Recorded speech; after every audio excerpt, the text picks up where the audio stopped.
In this part, we'll complete our discussion of labor supply. We'll apply the substitution and income effects of a wage change to examine the relationship between taxes, labor supply, and government revenue. Before we continue with the application of the substitution effect and the income effect of a wage change, let's consider the impact of unearned income on labor supply.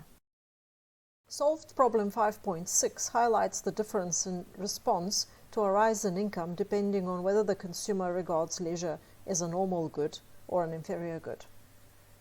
Enrico receives a no-strings-attached scholarship that pays him an extra Y star per day. How does the scholarship affect the number of hours he wants to work? Does his utility increase? Initially, when Enrico has no unearned income, his budget line L1 in both panel A and panel B intersects the horizontal axis at 0 income. This shows, of course, that when he works 0 hours, he gets 0 in total income. The slope of L1 in both panels is minus the wage that Enrico gets. The no-strings-attached scholarship is a type of unearned income, so it shifts Enrico's budget line upwards and parallel by the vertical distance Y star.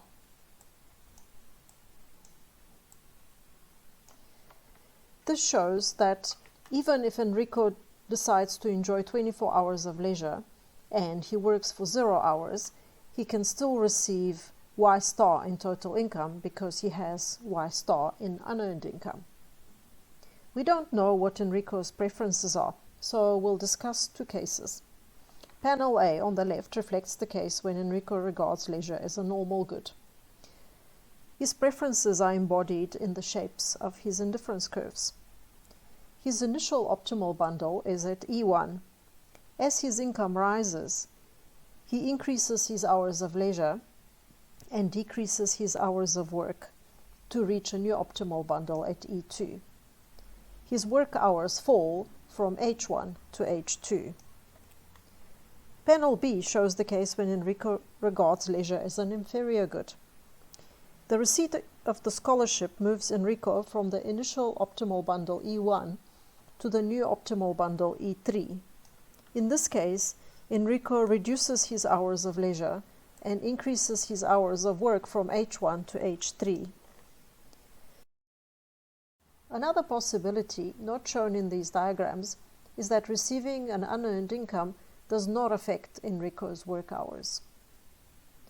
In both cases shown here, whether he considers leisure to be a normal good or an inferior good, Enrico has a higher income at his new optimum. Therefore, he moves to a higher indifference curve and gets more total utility after receiving the scholarship. We now return to considering the role of the substitution effect in the income effect of a wage change in determining the slope of the labor supply curve in its responsiveness to wage changes. Specifically, the income elasticity of leisure determines whether the labor supply curve is upward sloping or downward sloping or backward bending. Suppose that a worker considers leisure to be an inferior good at low wages, but a normal good at high wages. Figure 5.9 illustrates the derivation of this worker's labor supply curve. Her initial optimum is at E1, where she works H1 hours. The initial point on the labor supply curve in the right-hand panel is capital E1. As the wage rises, the budget line rotates upwards around the horizontal intercept from L1 to L2. Her new optimal bundle is at E2, where she reduces her leisure hours and raises her work hours from H1 to H2. We can plot the corresponding point on the labor supply curve in the right-hand panel. This is capital E2. It reflects that at low wages, an increase in the wage prompts the worker to raise her labor hours supplied. This is because at low wages she considers leisure to be an inferior good. When the wage increases further, the budget line rotates up again and becomes even steeper. On the budget line L3, The new optimal bundle is E3. At E3, however, we can see that leisure hours are now higher and the labor hours supplied are lower.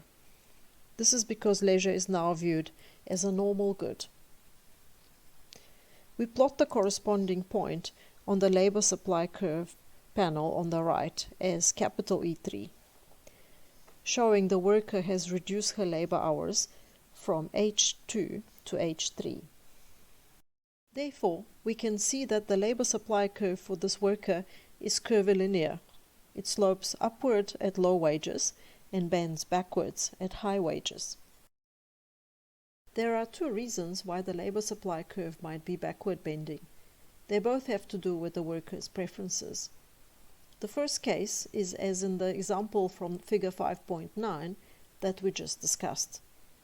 It is shown in the left-hand panel here.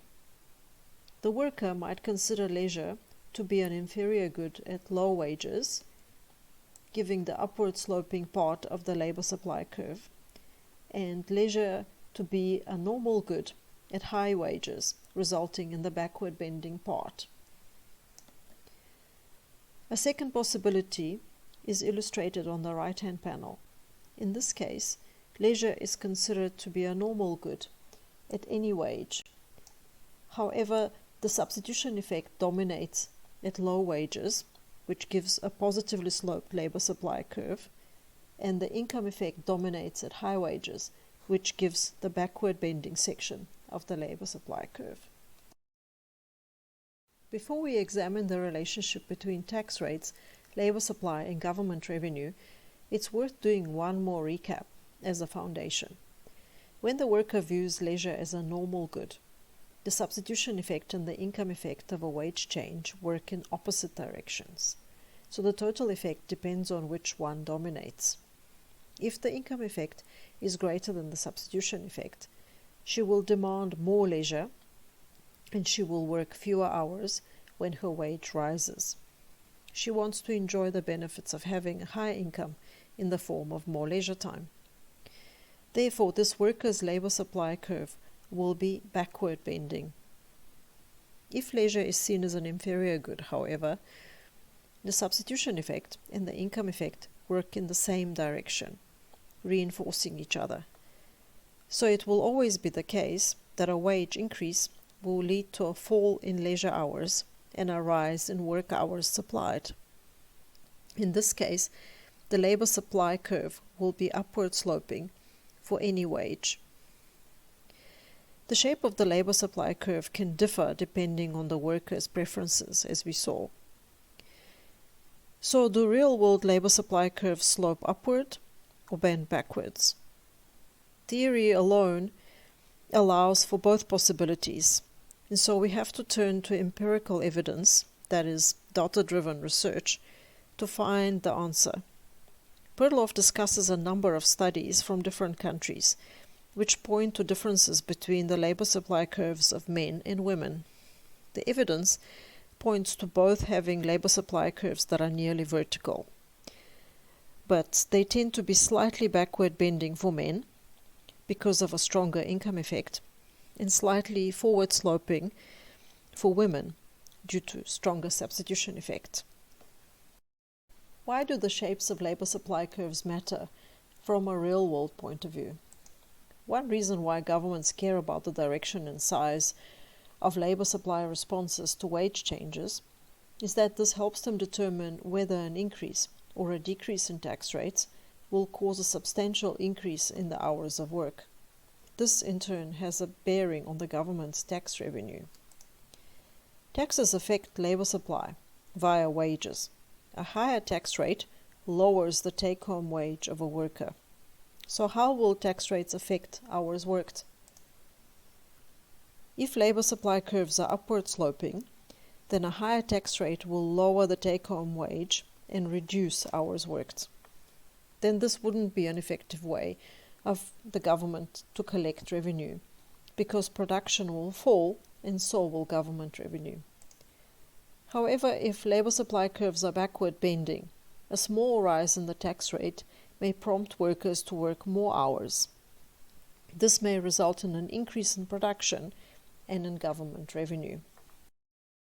The Laffer curve is shown in figure 5.10.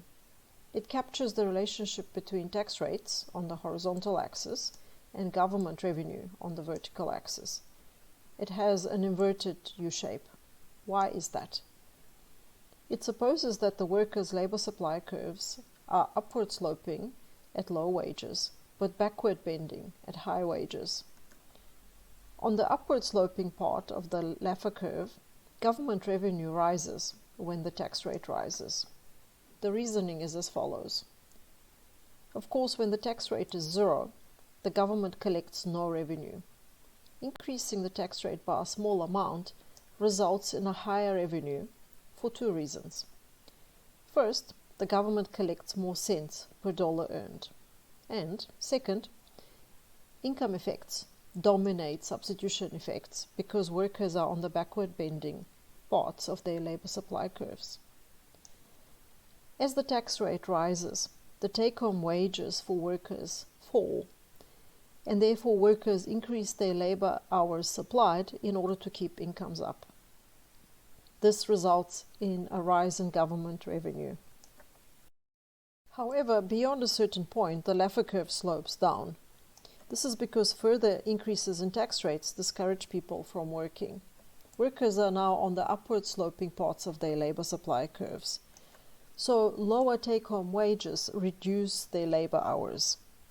Now the substitution effects outweigh both forces pushing government revenue up previously.